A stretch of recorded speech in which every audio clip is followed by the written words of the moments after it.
Hello friends, एवं नाम अपने YouTube channel physics the real life में आपको स्वागत करता हूं। जैसा कि आप लोग जानते हैं कि पिछले वीडियो लेक्चर्स में हम लोग फोर्स डायलेशन की बात कर रहे थे। ठीक, फोर्स डायलेशन का ये दूसरा लेक्चर है और वेव्स एंड डायलेशन का ये 7वां लेक्चर है। ये चीज़ ध्यान दीजिएगा, बीएससी सेकेंड ईयर का जो हम लोग आज जो पोर्शन पढ़ रहे थे वेव्स एंड डायलेशन, उसका ये 7वां लेक्चर है और फोर्स डायलेशन का दूसरा लेक्चर। इससे पहले हम लोगों ने सिंपल हार्मोनिक ऑसिलेशन SHM और डैम्प्ड ऑसिलेशन पढ़ रखा हुआ है। ठीक, फोर्स डायलेशन में भी कुछ चीज़ें हम लोगों ने पहले लेक्चर में बात किया हुआ था। क्या क्या बात किया हुआ था? फोर्स डायलेशन के लिए डिफरेंशियल इक्वेशन क्या आता है, डिफरेंशियल इक्वेशन कैसे फॉर्म होता है, फॉर्म कर लिया था हम लोगों ने। डिफरेंशियल इक्वेशन का सॉल्यूशन कैसे निकाला आता है, सॉल्यूशन कर लिया था। सॉल्यूशन करने के बाद उसके डिस्प्लेसमेंट की बात कर ली थी हम लोगों ने और डिस्प्लेसमेंट के बाद उसकी वेलोसिटी की। ठीक, आज आप लोग देख रहे होंगे टॉपिक हमारे पास mechanical impedance and amplitude resonance दिया गया है। ठीक, मतलब हम लोग आज क्या फाइंड आउट करना है, मैकेनिकल इम्पीडेंस क्या होता है और एम्पलीट्यूड रेजोनेंस क्या होता है, ये आज के लेक्चर में हम लोग डिस्कस करेंगे। जो इसका अगला लेक्चर होगा उसमें हम लोग पावर के बारे में डिस्कस करेंगे कि पर साइकिल में पावर कितना कंज्यूम किया जाता है या एवरेज पावर क्या होता है। ठीक, तो ये सारा डिस्कशन करेंगे हम लोग। तो आज का जो लेक्चर हमारा क्या है, मैकेनिकल इम्पीडेंस। मैं अगले चीज़ पे चलता हूँ। यहाँ पे कुछ चीज़ें मैंने ऑलरेडी पहले से लिख रखी हुई है। ठीक, जैसे कि मैंने कहा था कि जो हम लोग अभी फोर्स ऑसिलेशन सॉल्व कर रहे हैं, फोर्स डायलेशन में क्या सॉल्व कर रहे हैं, यहाँ पे एक कॉम्प्लेक्स टाइप का एक्सटर्नल पीरियडिक फोर्स लिया हुआ है हम लोगों ने। उस एक्सटर्नल पीरियडिक फोर्स को मैंने मान लिया है F0 e⁻j⍵t। ठीक, एज्यूम किया था मैंने डिस्प्लेसमेंट को साइट is equal to a e⁻j⍵t। ठीक, उसके बाद जो हम लोगों ने कैलकुलेशन किया था इसका, यानी डिफरेंशियल इक्वेशन को सॉल्व किया था, तो a की जो वैल्यू आई थी वो इतनी आई थी -j F0 upon omega r + j m omega - k/ओमेगा। ठीक, इसके बाद ये वैल्यू जब साइट में पुट कर देंगे a में, तो आपको ये वैल्यू मिल जाएगी question number 4 -j F0 e⁻j⍵t अपान omega under bracket r + j m omega - k/ओमेगा। ठीक, यहीं से साइड t से हम लोगों ने निकाल लिया था वेलोसिटी इसकी, यानी कि d/dt साइड आउट आ गया था। ये सारा पहला लेक्चर में हम लोगों ने डिस्कस कर चुका है। ठीक, अब डिस्कशन करने के बाद आज हम लोग जो टॉपिक पढ़ेंगे वो क्या था हमारा, मैकेनिकल इम्पीडेंस। यहाँ से मैं लिखना स्टार्ट कर रहा हूँ।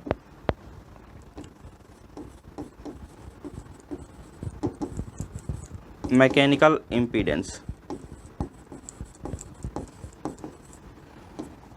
ठीक, अब मैकेनिकल इम्पीडेंस में क्या है, मैकेनिकल इम्पीडेंस सबसे पहले तो कहते किसको है, फोर्स डायलेशन में मैकेनिकल इम्पीडेंस होता क्या है। तो सबसे पहले बात यह है कि हम लोगों ने दो चीज़ें पहले निकाल रखा हुआ है। एक तो एफ एक्सटर्नल हमको पहले से मालूम है, दूसरी चीज़ वेलोसिटी। तो एक्सटर्नल पीरियडिक फोर्स और वेलोसिटी का जो रेशियो होता है, इसी को हम लोग क्या कहते हैं, मैकेनिकल इम्पीडेंस। मैंने डिफिनीशन नहीं लिखी हुई है, तो आप लोग यहाँ से डिफिनीशन लिख सकते हैं खुद से भी कि the ratio of the external periodic force to the velocity of the oscillator is defined as mechanical impedance. ठीक, इसको आप लोग लिख सकते हैं। अब मैकेनिकल इम्पीडेंस की वैल्यू कितनी आएगी, इसको हम लोग रिप्रेजेंट करते हैं जनरली जेड से। इसको जेड से रिप्रेजेंट करेंगे तो कितना आ जाएगा, तो जैसा कि मैंने बताया कि ये क्या है, जेड जो होता है वो F external divided by Sai dot velocity, इसी के बराबर होता है। यानी एफ एक्सटर्नल की वैल्यू कितनी दी हुई है यहाँ पे, F0 e⁻j⍵t अपान साई डॉट की वैल्यू कितनी है, अगेन F0 e⁻j⍵t अपान r + j m ओमेगा - k/ओमेगा। ये वैल्यू किसकी है, जेड की। अब यहाँ से अगर आप लोग देखें तो ये दोनों क्वांटिटीज ऊपर ऊपर लिख जाएंगे, क्योंकि यहाँ पे अपान 1 में लिख सकता हूँ, नीचे क्वांटिटी मल्टीप्लाई होगी, तो यही से बचेगा जो कि ऊपर बचेगा। यानी कि जो जेड की वैल्यू आएगी वो कितनी आ जाएगी, r + j m ओमेगा - k/ओमेगा। ये जेड की वैल्यू आ गई। अब देखिए इस जेड का एम्पलीट्यूड कितना होगा, या कह सकते हैं इसका मैग्नीट्यूड कितना होगा। ठीक, मैग्नीट्यूड और एम्पलीट्यूड दोनों बोला जा सकता है। इसका मैग्नीट्यूड कितना आएगा, मैग्नीट्यूड ऑफ जेड अगर हम लिखेंगे तो ये हमारे पास आ जाएगा r² + m ओमेगा - k/ओमेगा होल स्क्वायर का स्क्वायर रूट। ठीक, यानी मैंने किया क्या है, फर्स्ट क्वांटिटी का स्क्वायर किया प्लस जो इमेजनरी पार्ट था इसका, इसमें से इस क्वांटिटी का स्क्वायर किया, दोनों का स्क्वायर रूट ले लिया। जैसे कि आप लोग पढ़े होंगे पीछे कि अगर कहीं ऐसे दिया हुआ है Z is equal to A plus I B, तो यहाँ से आप लोग मैग्नीट्यूड कैसे निकालते हैं, magnitude of Z complex quantities में A square plus B square square root में लेकर के ये निकालते हैं। यही चीज़ मैंने किया हुआ है यहाँ पे।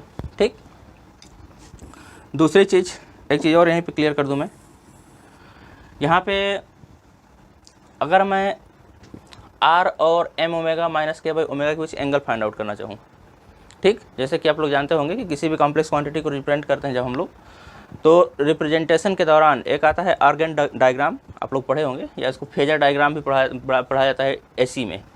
ठीक, तो आर्गन डायग्राम में क्या कहता है कि जो हमारा रियल पार्ट होता है उसको रियल एक्सिस मानते हैं, एक्स एक्सिस, और जो इमेजिनरी पार्ट होता है उसको हम लोग क्या कहते हैं, इमेजिनरी एक्सिस पे मान लेते हैं, वाई एक्सिस पे।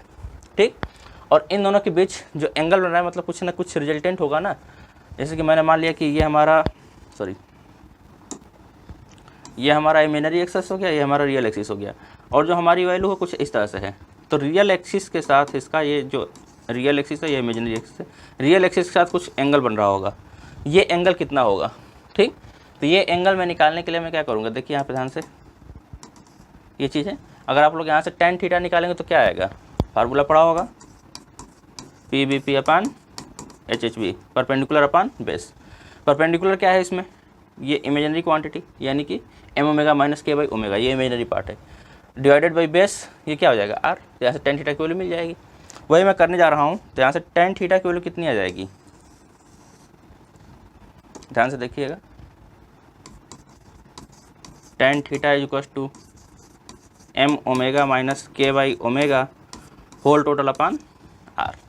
ठीक, या यहाँ से मैं ये भी लिख सकता हूँ, theta is equal to tan inverse M omega minus के बाई ओमेगा अपान आर। अब यहीं से एक चीज़ और निकाल लेते हैं हम लोग, क्योंकि हमको करना क्या है कि जेड को मैग्नीट्यूड ऑफ जेड के टर्म में लिखना है। ठीक, यहीं से मैं एक चीज़ और निकाल लेता हूँ, क्या निकालूंगा, tan थीटा हमको दिया हुआ है, तो tan थीटा दिया, तो इसका मतलब क्या है कि मैं एक राइट एंगल ट्रायंगल बना सकता हूँ यहाँ पे, जिसमें परपेंडिकुलर क्या हो जाएगा हमारा, एम ओमेगा माइनस के बाई ओमेगा। ध्यान से देखिए, tan theta is to perpendicular upon base होता है, तो परपेंडिकुलर हमारा ये हो गया, अपान बेस क्या हो जाएगा ये, तो इसका जो हाइपोटेन्यूस होगा वो कितना आ जाएगा, r square plus M omega minus के बाई ओमेगा का स्क्वायर, ये इसका हाइपोटेन्यूस आ जाएगा। ठीक, अब यहाँ से आप लोग निकाल सकते हैं साइन थीटा और कास्ट थीटा, तो जब साइन थीटा हम लोग निकालेंगे तो क्या आएगा, परपेंडिकुलर अपान हाइपोटेन्यूस, यानी कि नीचे ये क्वांटिटी आएगी, और जब कास्ट थीटा निकालेंगे तो बेस अपान हाइपोटेन्यूस आएगा, यानी कि आर अपान इतना आ जाएगा। ठीक, तो मैं करने क्या जा रहा हूँ इसी चीज़ को, ध्यान से देखिएगा, थोड़ा सा बोर्ड को मैं थोड़ा शिफ्ट कर लेता हूँ।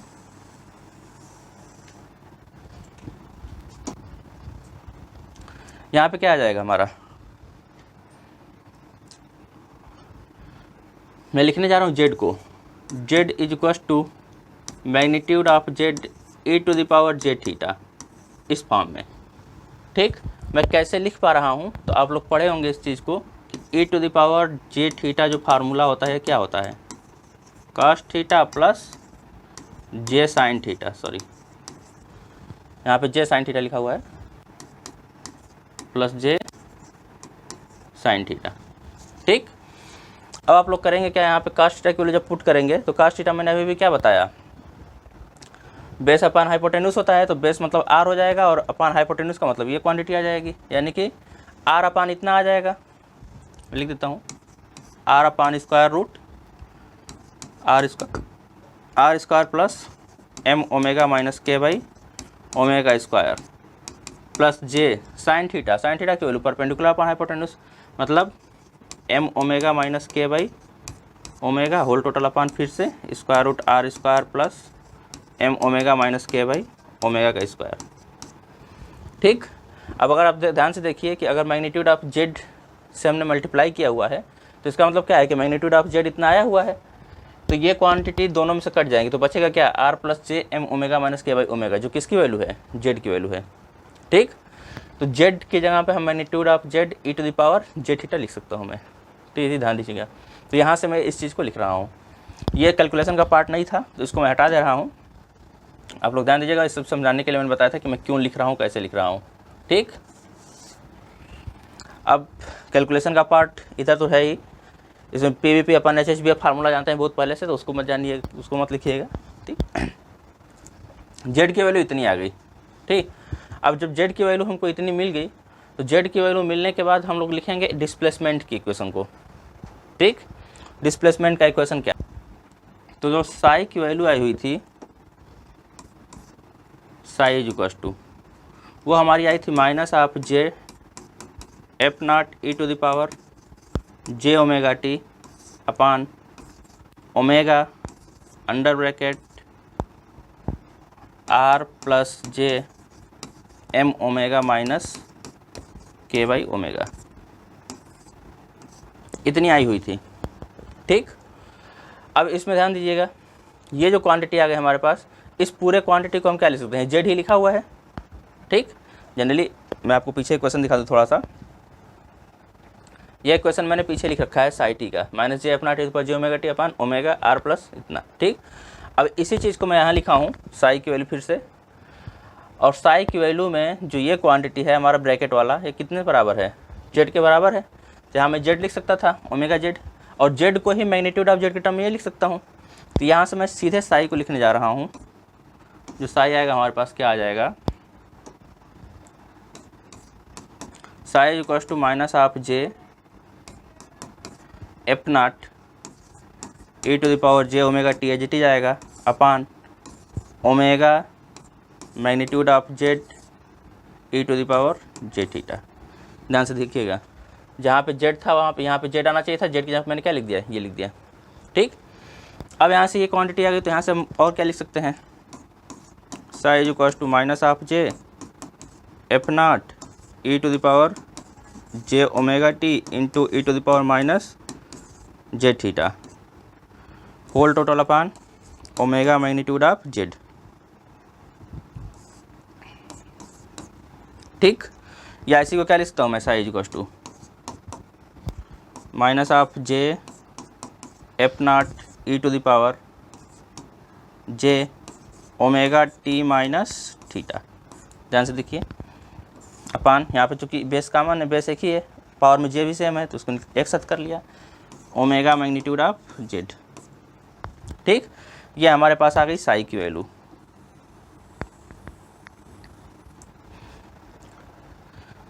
अब इस साई की वैल्यू में इसको मैं मान लेता हूँ छठा इक्वेशन, अभी तक 5 माने हुए थे उधर, इसको मैं छठा इक्वेशन मान लेता हूँ।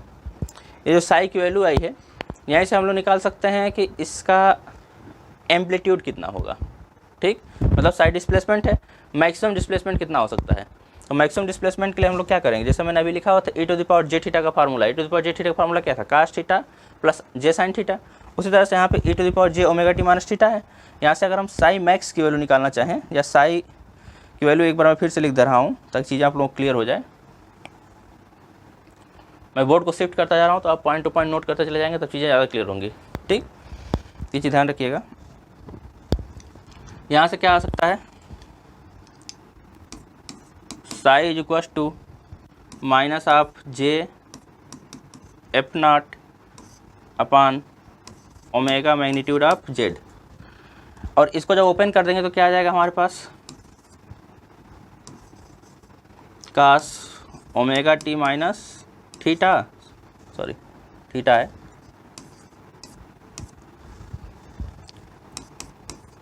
Plus J sine omega T minus theta.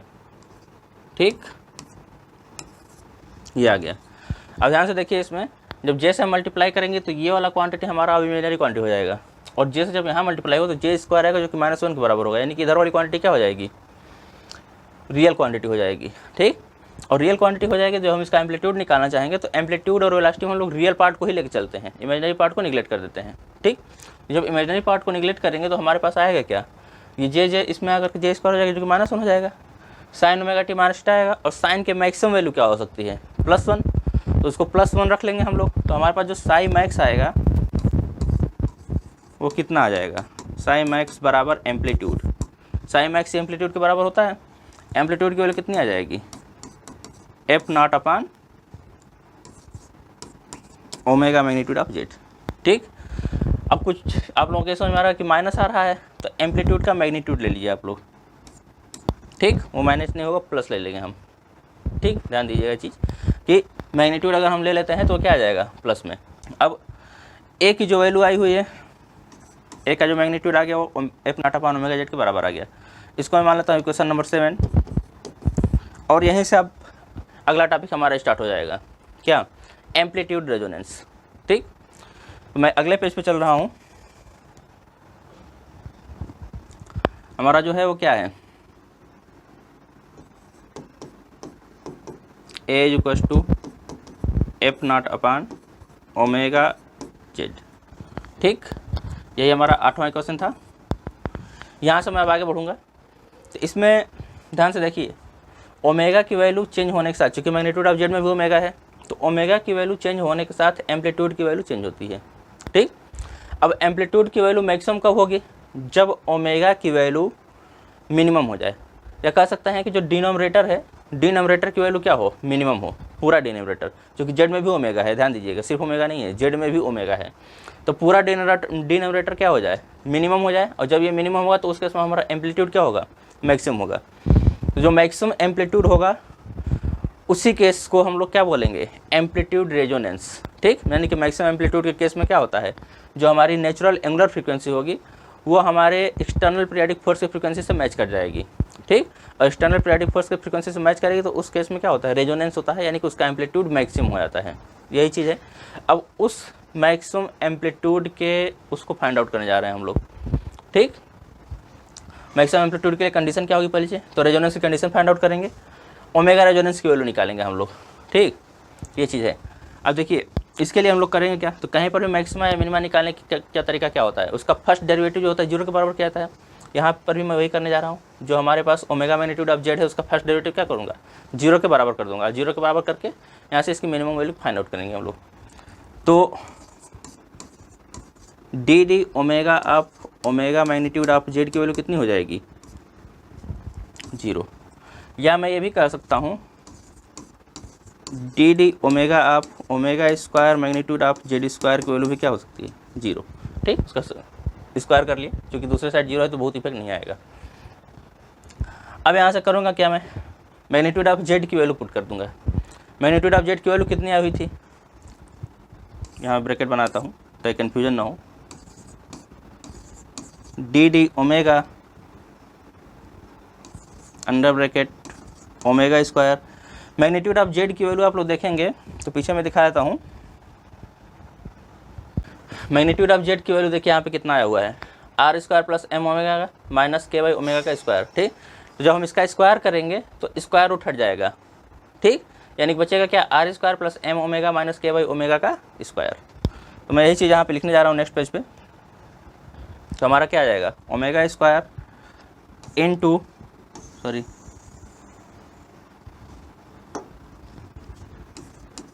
Are square plus M omega minus के बाई ओमेगा का होल स्क्वायर। ठीक, क्योंकि मैग्नीट्यूड ऑफ जेड का स्क्वायर किया था तो स्क्वायर रूट हट गया था, तो स्क्वायर रूट मैंने भी हटा दिया। ठीक, अब इसमें क्या आ जाएगा, ये d d omega omega square are square plus omega square का मल्टीप्लिकेशन इसमें भी होगा। तो देखिए ध्यान से, यहाँ ओमेगा स्क्वायर का मल्टीप्लिकेशन होगा, लेकिन अंदर आएगा तो क्या हो जाएगा, ये ओमेगा दिया जाएगा हमारा एम ओमेगा स्क्वायर माइनस के का होल स्क्वायर। ठीक, क्योंकि इधर से ओमेगा स्क्वायर अंदर आया तो यहाँ तो ओमेगा स्क्वायर मल्टीप्लाई हुआ है आर के साथ, लेकिन यहाँ पे ओमेगा स्क्वायर जब अंदर जाएगा तो यहाँ पहले से स्क्वायर है तो सिर्फ और सिर्फ ओमेगा अंदर जाएगा, इसे ध्यान दीजिएगा यहाँ पे। तो यहाँ एम ओमेगा स्क्वायर माइनस के हो जाएगा यहाँ पे। तो आगे बढ़ेंगे हम लोग यहाँ से, हमको डिफ्रेंशिएशन करना है इसका। ठीक, किसके रिस्पेक्ट में, ओमेगा के रिस्पेक्ट में। तो इसको डिफ्रेंशिएट कर दीजिए, कितना आ जाएगा, यहाँ पे आर स्क्वायर कांस्टेंट है, बाहर निकल जाएगा तो 2 ओमेगा आर स्क्वायर प्लस यहाँ कितना आ जाएगा, 2 एम ओमेगा स्क्वायर माइनस के। पहले मैंने स्क्वायर का कर लिया, 2 टाइम्स आगे आ गया, अब इतना आगे क्वांटिटी, फिर 2 - 1 करेंगे तो 1 हो जाएगा, उसको मैं छोड़ रहा हूँ, इनटू इसका जब करेंगे तो कितना आ जाएगा, 2 एम ओमेगा, अब माइनस के का कर देंगे तो 0 हो जाएगा, इज इक्वल टू 0। यहाँ सब में क्या है, इक्वल टू 0 लिखा हुआ है, मैंने इक्वल टू 0 ऊपर लिखा हुआ था। ठीक, अब यहाँ से और सॉल्यूशन करते हैं, थोड़ा सा इसको और आगे बढ़ाते हैं। ध्यान से देखिए, इसमें से मैं 2 ओमेगा कामन ले सकता हूँ। 2 ओमेगा यहाँ पर भी है, 2 ओमेगा यहाँ पर। 2 ओमेगा कामन करूँगा तो क्या आ जाएगा, आर स्क्वायर प्लस, यहाँ से दोनों चूँकि मल्टीपल में है तो 2 ओमेगा बाहर निकाला, m आ जाएगा, तो 2m मल्टीप्लाई हो जाएगा किस में, m omega square minus k में, इज इक्वल टू 0।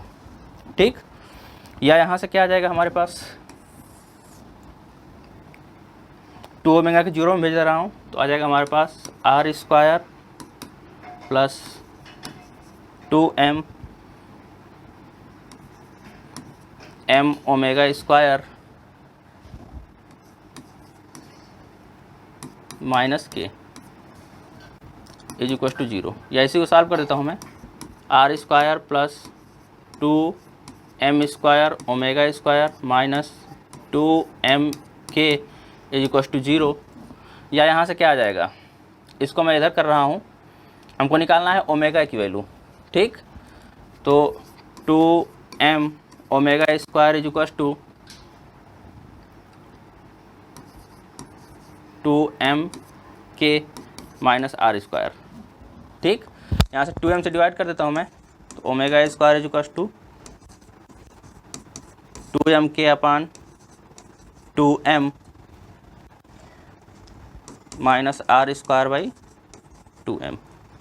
ठीक, सॉरी, यहाँ 2m स्क्वायर ओमेगा स्क्वायर है, m स्क्वायर छुटा हुआ है, यहाँ m स्क्वायर से डिवाइड होगा।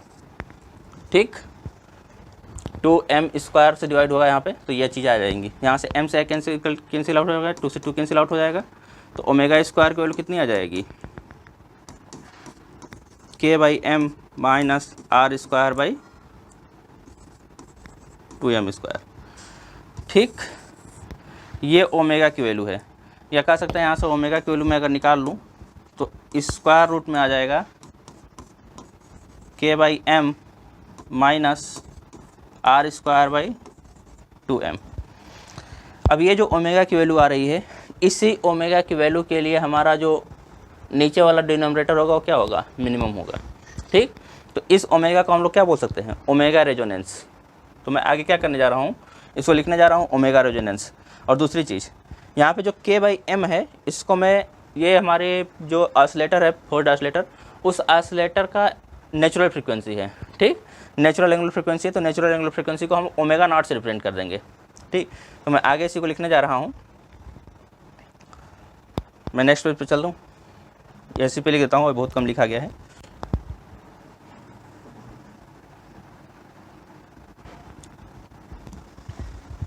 यहाँ से मैं क्या लिख सकता हूँ इसको, ओमेगा रेजोनेंस। ध्यान दीजिएगा, RES लिख रहा हूँ तो इसका मतलब क्या है, ओमेगा रेजोनेंस। ठीक,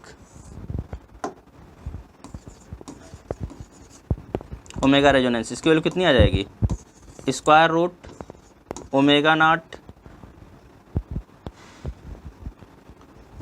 square minus are square by 2m। ठीक, यहाँ ओमेगा नॉट स्क्वायर क्या है, यही मैं लिख दे रहा हूँ,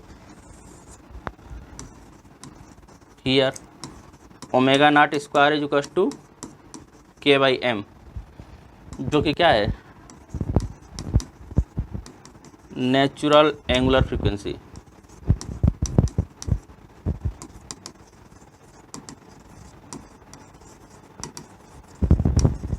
ऑफ ऑसिलेटर। ठीक, k बाई m को मैंने क्या मान लिया, ओमेगा नॉट स्क्वायर, जो कि natural angular frequency of the oscillator है। तो हमारे पास इक्वेशन क्या आ गया, ओमेगा रेजोनेंस की वैल्यू ये आ गई। ठीक, अब फिर से हम लोग आगे बढ़ेंगे। ओमेगा रेजोनेंस की वैल्यू तो हमको मिल गई। ओमेगा रेजोनेंस की वैल्यू मिलने के बाद हम लोग चलेंगे कहाँ, एम्पलीट्यूड रेजोनेंस। मतलब ओमेगा यानी कि जो हमारी एक्सटर्नल एंगुलर फ्रीक्वेंसी थी, एक्सटर्नल जो फ्रीक्वेंसी आ रही है एंगुलर फ्रीक्वेंसी, उसकी वैल्यू क्या है, इतनी आ जाएगी, तो उस केस में हमारा रेजोनेंस हो जाएगा। ठीक, ये कंडीशन किसका है, रेजोनेंस का। अब यहाँ से एक चीज़ और क्लियर हो पा रही है, आप लोग देख सकते हैं यहाँ पे जो ओमेगा रेजोनेंस आ रही है, ये natural angular frequency minus something है। ठीक, स्क्वायर में भी देख सकते हैं यहाँ पे, ये जो क्वांटिटी आई है, तो इसको मैं लिखूंगा ओमेगा नॉट स्क्वायर, इसी को लिखा हूँ omega not square minus are square by 2m square है। मतलब यहाँ पे जो हमारे एक्सटर्नल पीरियाडिक फोर्स है, उसकी फ्रीक्वेंसी नेचुरल एंगुलर फ्रीक्वेंसी से कुछ कम आएगी। ठीक।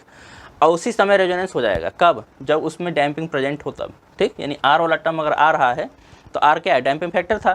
तो आर अगर आ रहा है तो डैम्पिंग अगर उसमें प्रेजेंट है तो उसका मतलब क्या है कि जब हमारे एक्सटर्नल पीरियोडिक फोर्स की फ्रीक्वेंसी जो है वो नेचुरल एंगुलर फ्रीक्वेंसी से थोड़ी कम होगी, तभी क्या मिल जाएगा? Amplitude resonance. एम्पलीट्यूड रेजोनेंस हो जाएगा, यानी कि हमको मैक्सिमम एम्पलीट्यूड मिलना शुरू हो जाएगा। एक और नाम आता है वेलोसिटी रेजोनेंस का। तो दोनों में थोड़ा सा डिफरेंस समझ लीजिए। यहीं पे ये वैल्यू थोड़ी सी कम आ रही है तो क्या होगा? इसको बोल रहे हैं एम्पलीट्यूड रेजोनेंस। लेकिन अगर ये वैल्यू बराबर हो जाए, यानी कि ये इसके बराबर हो जाए, ठीक, इंडिपेंडेंट ऑफ दिस क्वांटिटी, यानी कि आर स्क्वायर इसके ऊपर डिपेंड ना करे, तो उस केस में हम लोग बोल देंगे क्या कि ये वेलोसिटी रेजोनेंस है। तो अभी वेलोसिटी रेजोनेंस हम लोग आगे डिस्कस कर लेंगे। यहाँ पे भी हम लोग एम्पलीट्यूड रेजोनेंस के बारे में, ठीक। अब एम्पलीट्यूड रेजोनेंस के कंडीशन में इसका एम्पलीट्यूड कितना आएगा, ठीक, उसको देखने चलते हैं। अब एम्पलीट्यूड का इक्वेशन कितना आया था? जो इक्वेशन आया था उसको उठा पुट कर देता हूँ मैं। तो देखिए हमारे पास एम्पलीट्यूड का जो इक्वेशन आया हुआ है वो आया हुआ है F not upon omega magnitude of z, ठीक, ओमेगा मैग्नीट्यूड ऑफ जेड। या ऐसी चीज़ को हम लोग क्या लिख सकते हैं? A is equals to F not upon omega magnitude of Z की वैल्यू कितनी थी? R square plus M omega minus के बाई ओमेगा का whole square to the power 1/2। Square root में था तो उसको क्या मैंने लिख दिया? पावर 1/2, ठीक। अब इसको और आगे बढ़ेंगे थोड़ा सा हम लोग। तो जैसे हम लोग यहाँ पे लिखेंगे एम्पलीट्यूड रेजोनेंस, ठीक, यानी कि रेजोनेंस की कंडीशन में हमारा एम्पलीट्यूड कितना होगा? तो हमारा इधर क्या आ जाएगा? F not upon omega resonance under bracket r square plus M omega resonance minus के बाई ओमेगा रेजोनेंस, ठीक। ध्यान दीजिएगा नीचे हर जगह मैं क्या लिखा हूँ? ओमेगा के साथ रेजोनेंस लिखा गया है, RES में लिख रहा हूँ जनरली, यानी कि ये क्या लिखा हुआ है? ओमेगा रेजोनेंस का स्क्वायर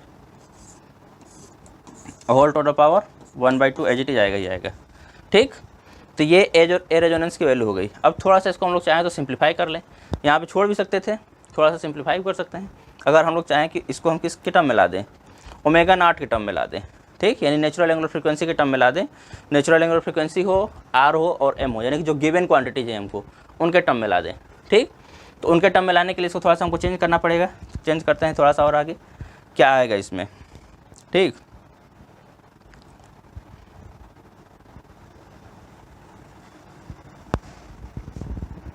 मैं यहाँ से लिखना शुरू कर रहा हूँ अब, क्योंकि मुझे काफ़ी अच्छा स्पेस चाहिए फिर से इसको सॉल्व करने के लिए, ठीक। अब यहाँ से ध्यान से देखते जाइएगा।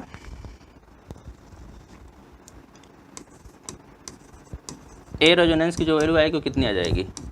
एफ नॉट अपान, मैं थोड़ा छोटा छोटा लिखूंगा अब, ओमेगा रेजोनेंस को अंदर लेके जा रहा हूँ मैं, ठीक। तो चूंकि 1/2 के अंदर लेके जा रहा हूँ तो ओमेगा रेजोनेंस का स्क्वायर अंदर जाएगा, ठीक।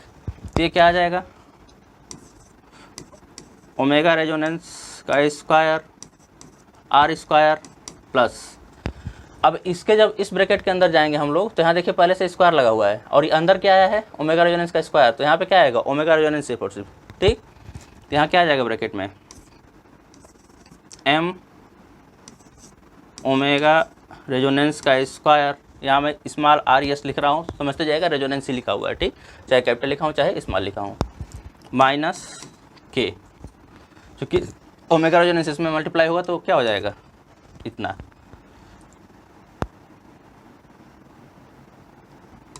Square whole to the power 1/2, ठीक। अभी होल टोटल पावर क्या आ जाएगा? 1/2, इतना आ जाएगा। अब देखिए यहाँ से omega resonance square are square है, यहाँ पे एम ओमेगा रेजोनेंस स्क्वायर है, माइनस के आ गया, ठीक।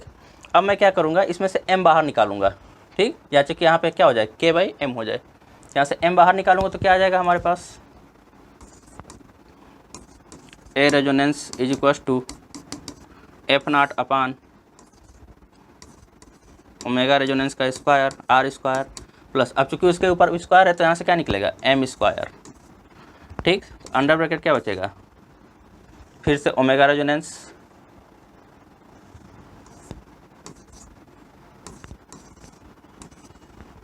माइनस के बाई एम। ठीक, इसको ऐसे कर लिया और होल टोटल पावर क्या है 1/2 एज इट इज रहेगा ही रहेगा। ठीक, फिर से आगे मैं क्या करूँगा, A resonance is equal to F not upon, यहाँ देखिए ओमेगा रेजोनेंस का स्क्वायर माइनस के बाई एम है जो ओमेगा नॉट स्क्वायर है। ठीक, तो इसकी वैल्यू हम पीछे से उठा कर रख देते हैं, कितना आ जाएगा ध्यान से देखिए कहाँ आया हुआ है, 4 पे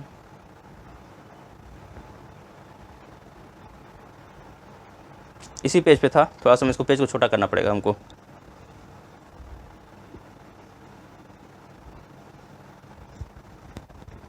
ध्यान से देखिए यहाँ पे ओमेगा रेजोनेंस है, इधर क्या है ओमेगा नॉट स्क्वायर है, तो अगर मैं इसको ओमेगा नॉट स्क्वायर यहीं पे लिख दूँ तो यहाँ से क्या आ जाएगा हमारे पास, इसको इधर ले जाता हूँ। ठीक, omega square minus omega not square, तो ओमेगा को ही मैं लिख रहा हूँ ओमेगा रेजोनेंस, तो ओमेगा रेजोनेंस का square minus omega not square की वैल्यू कितनी आ जाएगी minus are square by 2m square. ये वैल्यू मैं पुट करने जा रहा हूँ कहाँ पे, यहाँ पर भी छूटा हुआ है 2m स्क्वायर होगा, क्योंकि यहाँ पे m स्क्वायर था तो यहाँ 2m स्क्वायर होगा, यहाँ पे 2m स्क्वायर होगा। अच्छी ध्यान दीजिएगा, थोड़ा सा ऊपर मैंने मिस्टेक कर दिया था, ओमेगा स्क्वायर में चूँकि यहाँ पे 2m स्क्वायर था, यहाँ भी 2m स्क्वायर आया था, ये बीच में 2m स्क्वायर आया हुआ था, यहाँ मैंने स्क्वायर लिखना छोड़ दिया था, तो ये 2m स्क्वायर है, तो नीचे क्या आ जाएगा 2m स्क्वायर। अब यहाँ पे देखिए ये वैल्यू आ गई, तो यहाँ से हम क्या निकाल सकते हैं, ओमेगा रेजोनेंस का square minus omega square, omega naught square sorry, यहाँ क्या भाई हम क्या है ओमेगा नॉट स्क्वायर के बराबर है, ये किसके बराबर आ जाएगा minus are square by 2m square के बराबर। अब ये वैल्यू मैं यहाँ पुट करने जा रहा हूँ, तो यहाँ से हमारे पास क्या आ जाएगा, इन दोनों को मैं सेपरेट कर देता हूँ, A resonance is equal to F not upon omega resonance square are square plus M square, इसकी वैल्यू कितनी आ गई minus are square upon 2m square, और उसका स्क्वायर करना है यानी minus are square by 2m square का होल स्क्वायर, और इस होल टोटल पावर कितना है 1/2। कैलकुलेशन थोड़ा सा केयर कीजिएगा, बहुत डीप कैलकुलेशन नहीं है, बहुत कोई खास नहीं है, यहाँ टर्म्स अगर छूट जाएंगे तो गलत हो जाएगा। जैसे यहाँ मैंने स्क्वायर छोड़ रखा था एक तो छूटना नहीं चाहिए, इस चीज़ का ध्यान दीजिएगा, अगर आप लोग फंस जाएंगे। यहाँ पे क्या आ जाएगा, इतनी क्वांटिटी आ गई। अब क्या होगा, इसको फिर से सॉल्व करते हैं हम लोग, तो कितना आ जाएगा हमारे पास, A resonance is equal to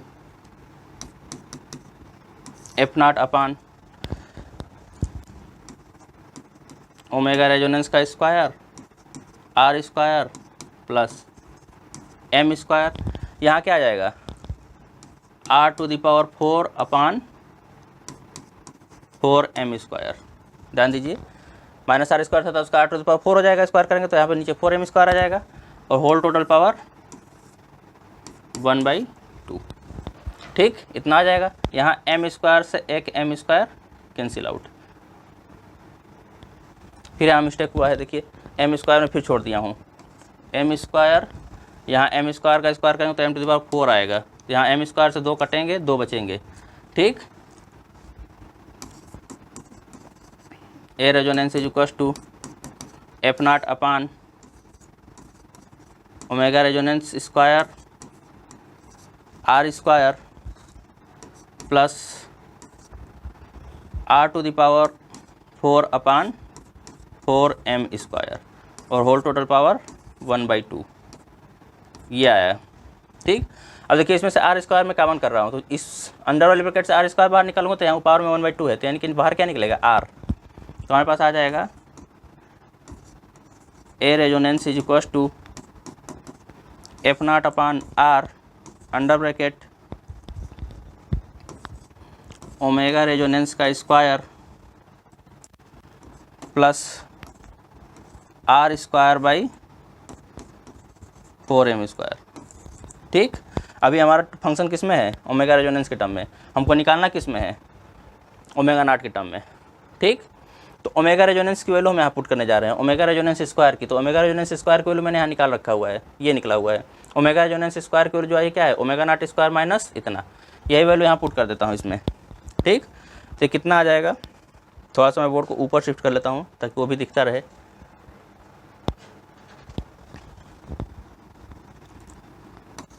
amplitude resonance is equals to F not upon are under bracket 1/2 छूटा हुआ है। ओमेगा रेजोनेंस स्क्वायर की वैल्यू कितनी आ जाएगी यहाँ पे, omega not square minus are square by 2m square plus are square by 4m square whole total power 1/2। अब यहाँ पे देखिए ये minus are square by 2m square है, यहाँ plus are square by 4m square है, तो आधा घट जाएगा, क्या बचेगा, A resonance is equals to F not upon are under bracket omega not square minus are square by 4m square, ये माइनस करके देख लीजिएगा, पावर में 1/2। ठीक, तो ये हमारा एम्पलीट्यूड की वैल्यू आ गई इन केस ऑफ रेजोनेंस, यानी कि रेजोनेंस के केस में एम्पलीट्यूड मैक्सिमम एम्पलीट्यूड कितना होगा। ठीक, और उसकी वैल्यू किसके टर्म में आ गई, F not omega naught natural angular frequency और डैम्पिंग फैक्टर के टर्म में आर स्क्वायर। ठीक, डैम्पिंग फैक्टर आर के टर्म में, तो ये हमारा क्या है, एम्पलीट्यूड रेजोनेंस की वैल्यू है। ठीक, तो आज के लेक्चर में जो हम लोगों ने कवर किया, क्या क्या किया है, मैकेनिकल इम्पीडेंस क्या होता है, मैकेनिकल इम्पीडेंस का फॉर्म कैसे चेंज करते हैं, चेंज करने के बाद कंडीशन फॉर द रेजोनेंस निकाले, कंडीशन फॉर द रेजोनेंस का मतलब कि किस फ्रीक्वेंसी पे रेजोनेंस होगा। ठीक, और उस फ्रीक्वेंसी को फाइंड आउट करने के बाद उसी फ्रीक्वेंसी को वैल्यू पुट कर दिया हम लोग किस में, एम्पलीट्यूड वाले में, तो एम्पलीट्यूड वाले में पुट कर दे करके और क्या निकाला, एम्पलीट्यूड रेजोनेंस की वैल्यू कितनी आ जाएगी। ठीक, तो ये सारा कैलकुलेशन आज के लेक्चर में हुआ। नेक्स्ट जो हमारा वीडियो लेक्चर होगा उसमें हम लोग क्या निकालेंगे, पावर और एवरेज पावर। ठीक, तो पावर का कैलकुलेशन नेक्स्ट में करेंगे, मिलते हैं फिर नेक्स्ट वीडियो में, तब तक के लिए धन्यवाद।